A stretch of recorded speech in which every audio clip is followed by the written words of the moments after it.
The fluorescent tubes near the ceiling of the detention center hummed monotonously, like a frozen swarm of invisible insects. I looked at the man on the other side of the glass and searched his face for at least a hint of the old warmth. Dimitri. Dimitri. In his favorite dark gray suit. Cufflinks glittered on the cuffs, the original work of Ural craftsman, which I gave him for his birthday, saving money for 3 months every penny. He sat down on a chair and pushed a stack of papers towards me through the cold glass. Sign it. Not a request, but a command. I looked at the document. Sincere confession, these words slashed across the eyes like a blade. Dima, I'm not guilty of that hit and run. His own voice sounded strange, hoarse. Everything should be visible on the recordings. Nastia was driving. The cameras are out of order, he replied calmly, as if he were talking about the weather. The fingerprint examination has been completed. Only yours are on the steering wheel. It was as if boiling water had been poured over me. My fingerprints? I didn't go anywhere near that steering wheel. Unless they were intentionally moved. I looked up. You moved them. You studied forensic medicine. You know exactly how it's done. Ekaterina, he said my full name for the first time. That distant tone was colder than any prison bars. No need for tantrums. Nastia is unwell. Prison will kill her in 6 months. You're a completely different matter, the body is strong. You'll sit out a couple of years and be released. A couple of years. He talked about it as casually as he would about going to a resort. One more thing, he pulled another piece of paper out of his briefcase. The apartment that you inherited from your father. The documents on the transfer of ownership are already ready. Nastia needs peace to recover. I hope you understand. The ground went out from under my feet. This apartment is all that my foster father left me before his death. How did you manage it?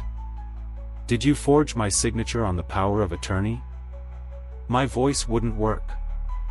He didn't deny it. He just glanced at his watch, as if he was late for a meeting, and got up. Sign it. It's better for everyone. He took the briefcase and gave me one last look. That's the kind of look you give at something that should have been thrown away long ago. It is this look that I will remember forever. I pressed my palms against the glass. My fingers turned white.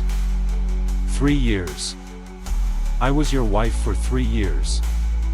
I quit my job, cooking, washing. When your mother went to the hospital, I didn't leave her side for days. Don't you feel anything?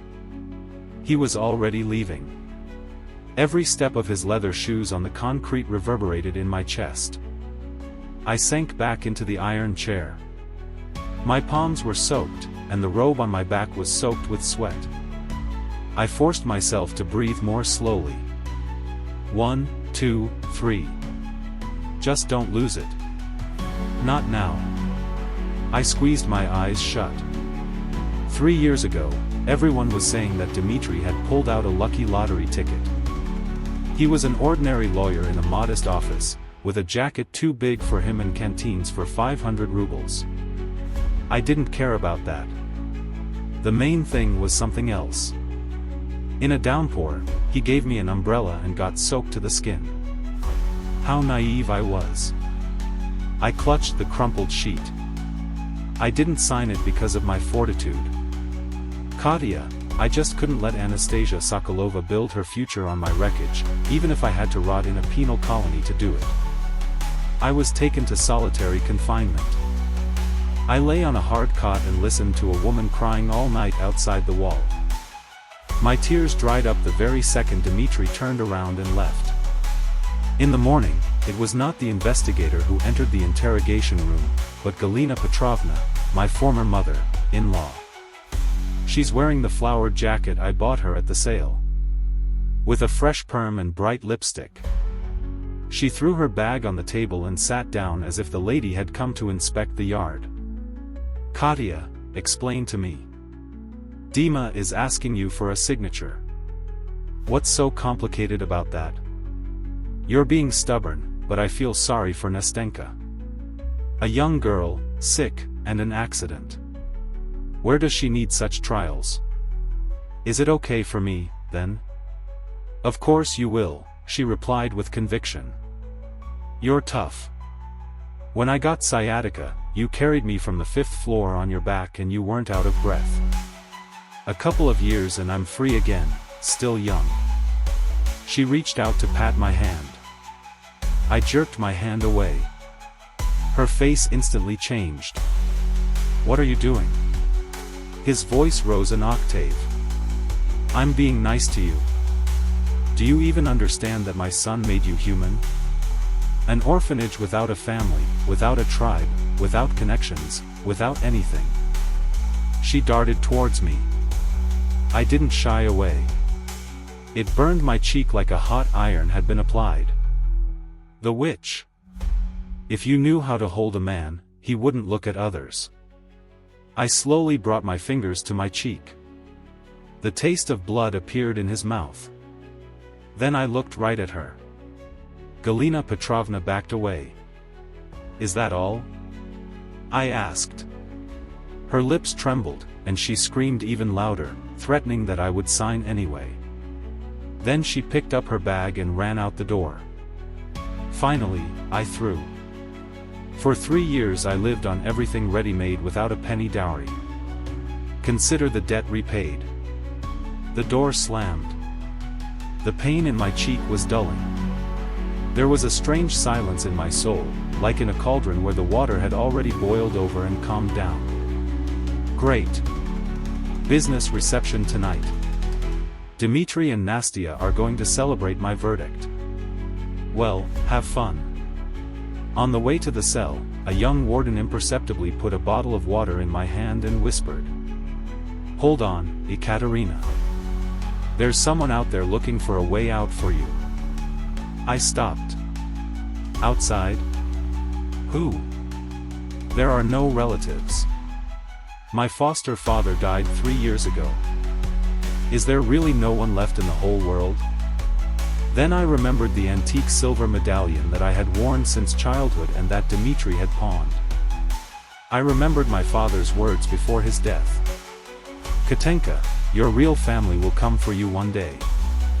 I've always thought of it as the ravings of a dying man. Now my heart suddenly started beating differently. At 9 o'clock in the evening, the corridor was filled with noise, footsteps, the crackle of walkie-talkies, the clang of doors opening. I sat up in bed. A middle-aged man appeared at the bars. Immaculate suit, gray hair at the temples, posture as straight as a ramrod. Behind him stood 3 young men, each taller and wider than the other. When he saw me, his eyes turned red and his lips trembled slightly. Kатенька.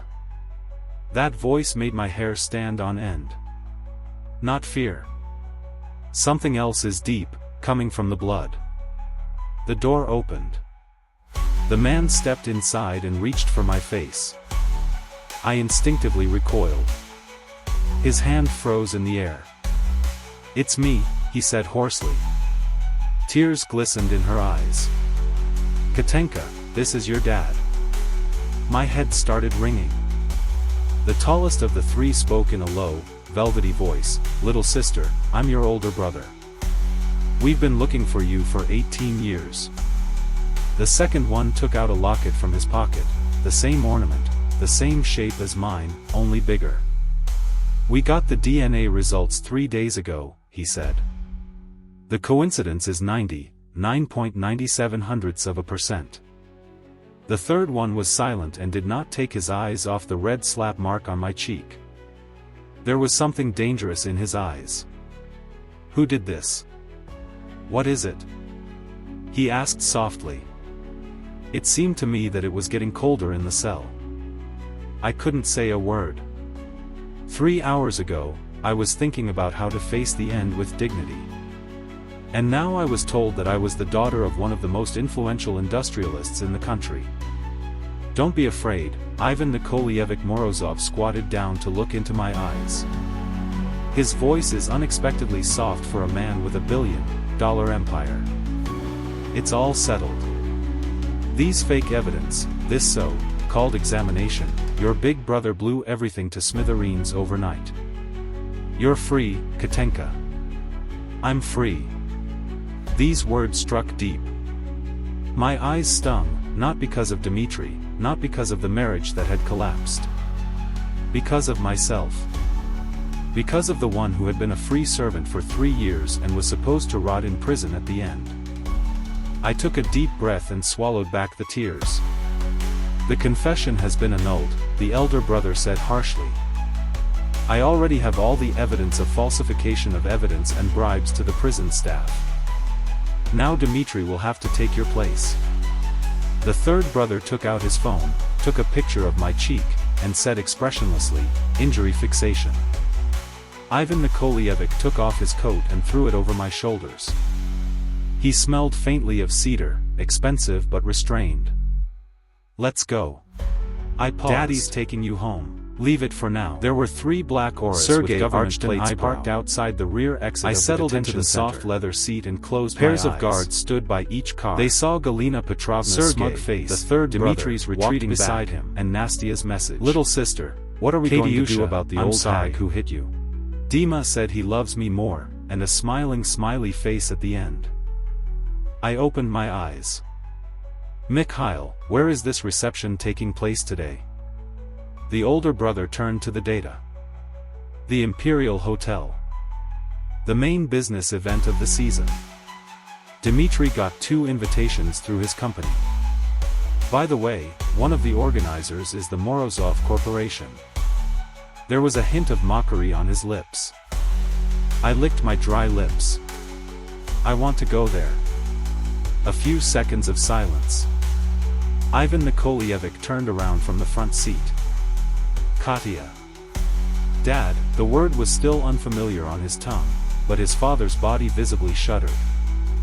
When he sent me to jail, he said that he would take her to celebrate her victory today. I also want to give them a party. 3 seconds of silence.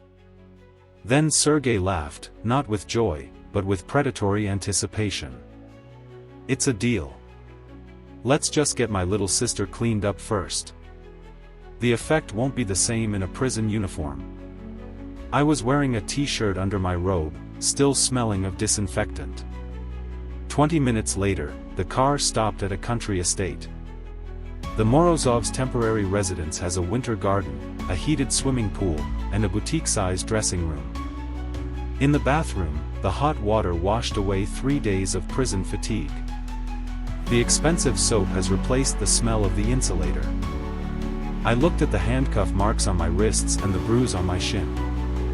In the mirror, an earthy face, chapped lips, blackouts under the eyes.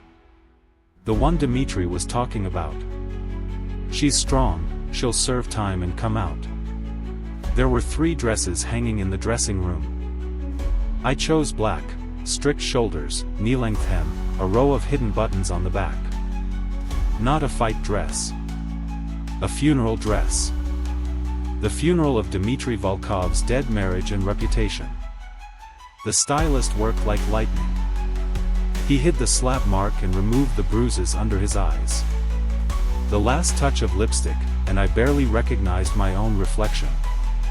Not a hunted housewife, not a target for her mother-in-law's humiliation. It's time, Sergei's voice rang out. I took a deep breath and went out the door. Ivan Nikolaevich, Mikhail, Andrei and Sergei were standing in a row in the corridor, all 4 of them in dark suits. They exuded such a dense aura that it seemed as if the air in the corridor was ready to compress. When my father saw me, he held out his hand. Dad will walk next to me. I leaned on his elbow. My palms were sweating slightly, not from fear, but from anticipation. Dmitry Alexeyevich Volkov, I hope you have a good time today. The Imperial Hotel, 48th floor. Crystal chandeliers flooded the hall with white light. Dmitry stood at the buffet table with a glass of champagne, hugging Nastia around the waist. Andrei had taken over control of the cameras in the hall in advance, not by hacking, it was just that the building belonged to the Morozovs. When the elevator opened, I saw them right away. Dmitri, in a new suit, cheerful and smug, was whispering something in Nastia's ear, and she was laughing, snuggling up to him. 3 months ago, I was standing in the same place. I froze in the doorway. Sergei bent down to his ear. Do we go in right away or wait until he notices you? We are waiting. Dmitri raised his glass in Nastia's direction. The familiar smile of a man who has everything under control. He was sure that he had one. Enough. Let's go. The doorman opened the double doors. The sound of heels on marble sounded like the beats of a metronome. The head waiter at the entrance, as soon as he saw Ivan Nikolaevich, stretched out and bowed. Ivan Nikolaevich. The cry was not loud, but it was enough for everyone within a 5-meter radius to turn around. Then there's a chain reaction. Those who knew Morozov began to whisper. Those who didn't know froze. An influential industrialist with 3 sons, and a young woman in a black dress in the center. The whispers spread out in waves. I didn't look around, my gaze went straight to Dmitri. Nastia turned around first. Curiosity, bewilderment, stupor. She tugged at Dmitri's sleeve. I could see her lips moving. Look over there. He turned his head. I watched the blood drain from his face. Indifference, stupor, dilated pupils. The glass tilted, and champagne poured onto the lapel. He didn't notice. I smiled at him, barely, with just the corners of my lips. Just like our first night. His Adam's apple twitched. His legs buckled, but he held on, there were too many people around. My hands were shaking anyway. Nastia clutched the back of his jacket with white fingers. It's impossible. You said that everything was captured.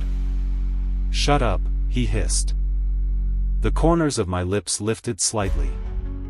The night is just beginning. A special box is a velvet semicircular sofa with a view of the entire hall. I am on the right hand of Ivan Nikolaevich.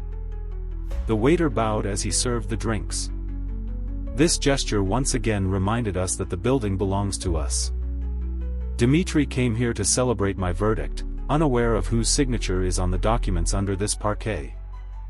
Andrei quietly informed me that the contract signing ceremony was at 10:30. Dmitri's company has been waiting for this project for 6 months. Cancel their participation. Andrei nodded and took out his phone. Half a minute later, the line Volkov and partners disappeared on the hall screen. I watched as the senior partner pulled Dmitri into a corner. The partner's face is crimson. Dmitri stood like a wax figure. Finally, it began to sink in. It's not just an awkward meeting with an ex-wife, it's a wreck. Nastia tugged at his sleeve again. Dima, what's going on? Who are they? He abruptly pulled his hand away, so roughly that she almost fell. 3 months ago, she wrote to me. Dima treats me 100 times better. That's it, that's the best. Meanwhile, Mikhail was chatting casually with the business heavyweights at the back of the room. He spoke softly, but after each sentence, the looks directed at Dmitri became different. No one wants to stand next to someone who is going down. Should I order the guards to take him out? Asked Sergei, biting into an unlit cigarette. No. Let him get over it himself. Let him feel what it's like when everyone turns away. Sergei put the cigarette away. Whatever my sister says. At 10 o'clock, Dmitri finally moved. The back is unnaturally straight, a lawyer's reflex. Keep your face up, no matter what happens inside. But my hands in my pockets gave me away. In 3 years of marriage, I was well aware of this habit. Sergei stopped him. Good evening. I know who you are, Sergei replied evenly. The man who sent my sister to the isolation ward. The smile froze. Let him go, I said. Dmitri came over. The sweat on his temples was visible even from here. Sit down. He sat down. How did you get out? What do you think? Pause. Katya, I need to explain. What exactly? How did you fake the prints? How did you buy employees? Or how he rewrote my father's apartment through a fake power of attorney? With each question, the color faded from his face. You didn't come to explain yourself. You've come to understand who's behind me. But you don't need to know that. One thing you need to know is that I will never sign a confession. And the evidence of your machinations is already in the investigative committee.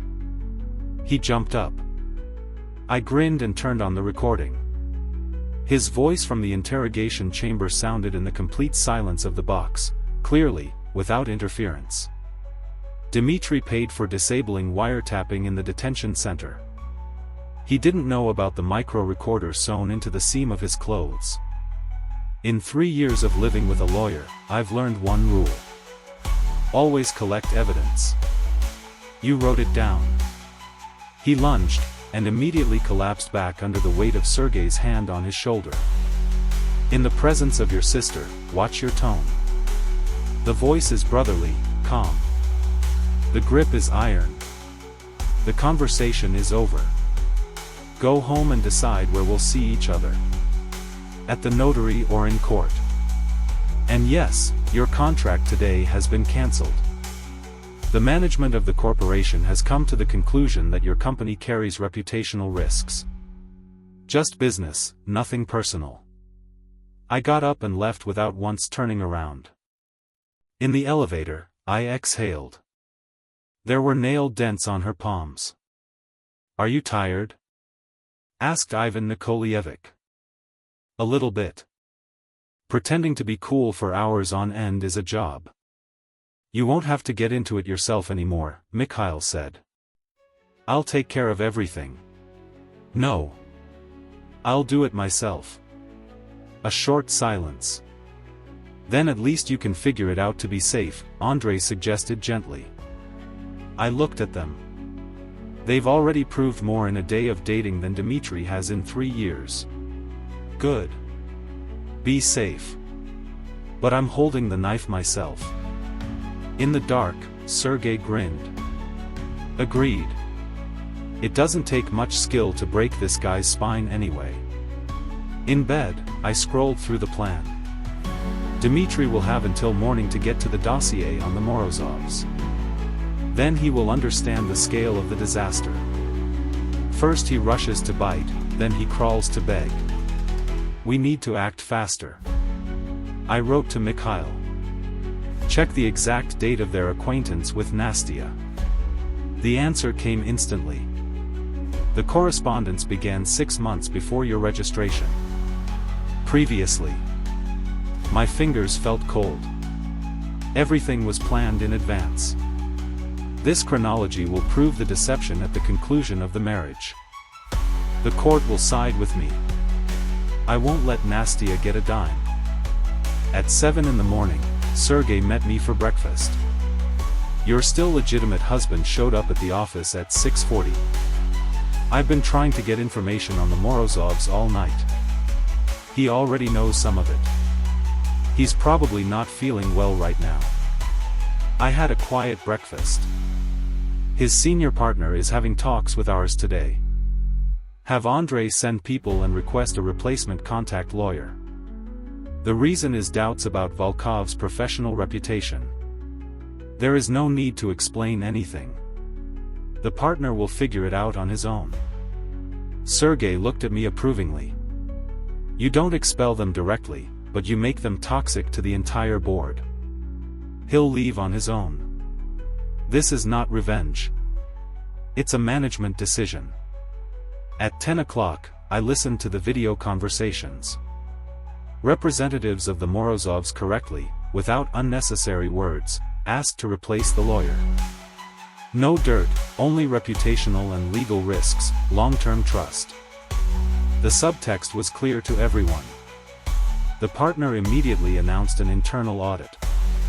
Dmitry was suspended from all business. No clients, no income, no access to the meeting room. Worse than getting fired.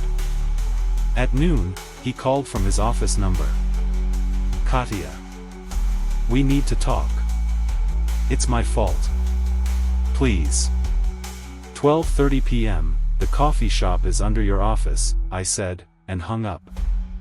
I needed him to say as much as possible on the record. Sergei was sitting at the next table, wearing plain glasses as a disguise, although being 6 feet tall didn't help much. Dmitry was late. He aged 10 years overnight. His jacket was buttoned crookedly, and his hair was disheveled. Who is Ivan Morozov to you? He asked directly. My real father. His fists clenched under the table. You've been cheating on me for 3 years. I put the cup back on the saucer. You call this cheating? You slept with Nastya before the wedding. You married an orphan because it's convenient to have a maid without pretensions.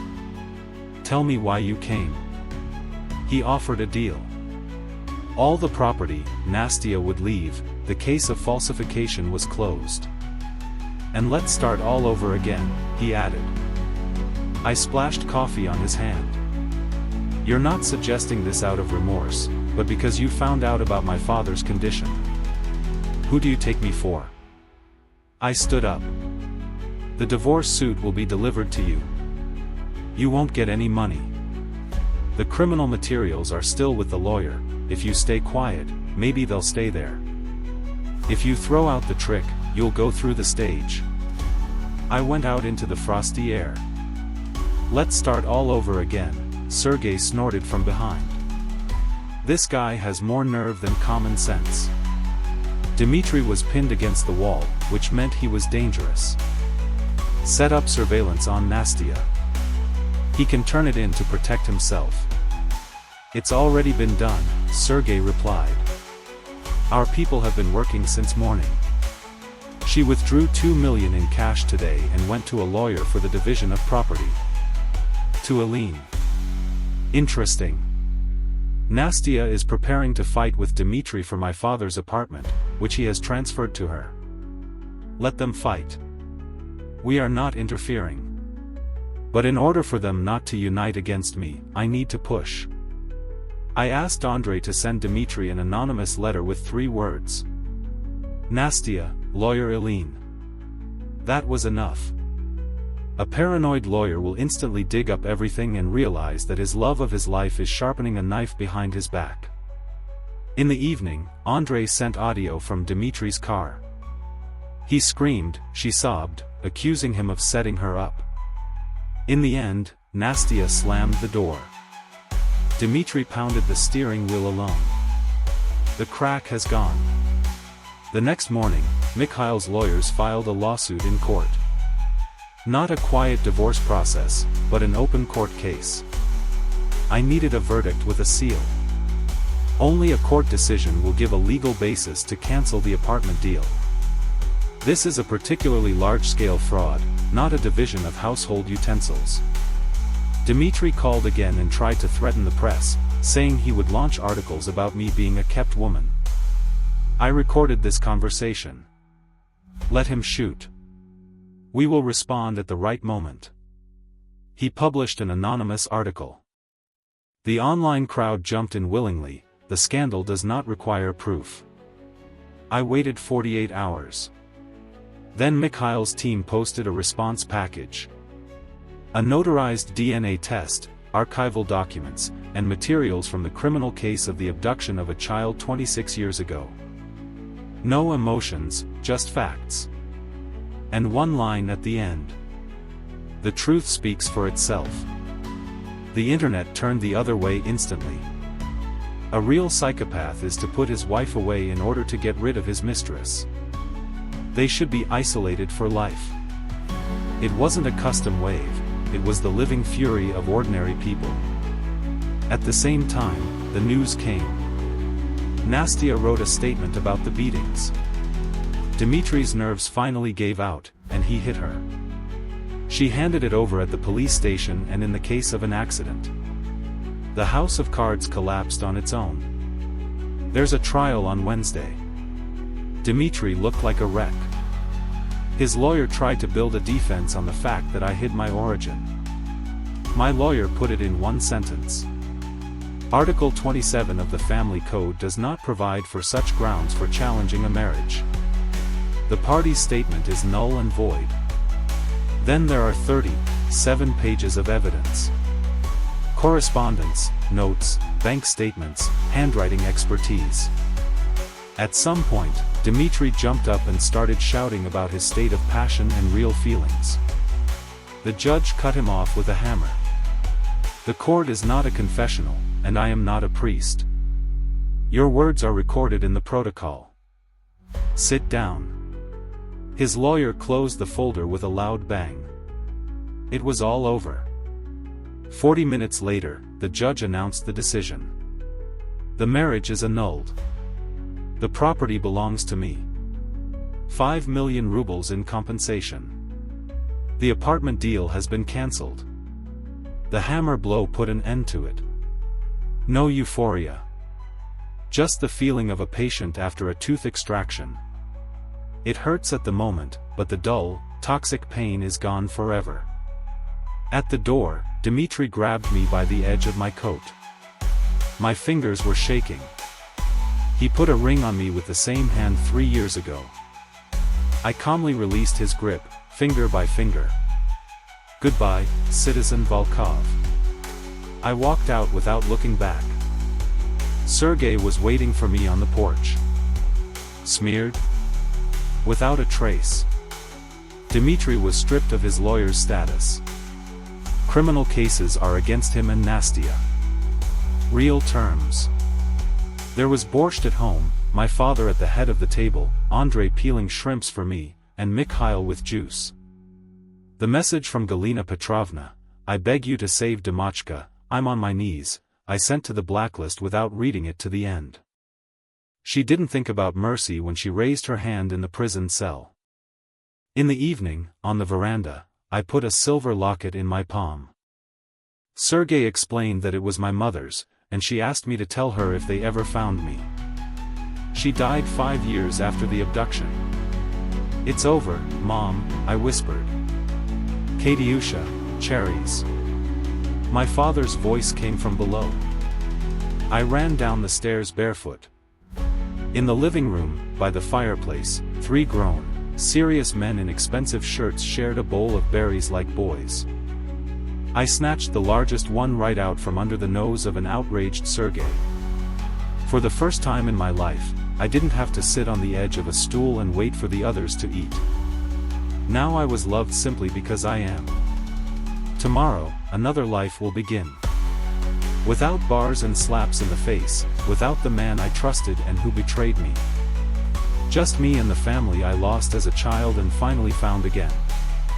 That was enough, more than enough.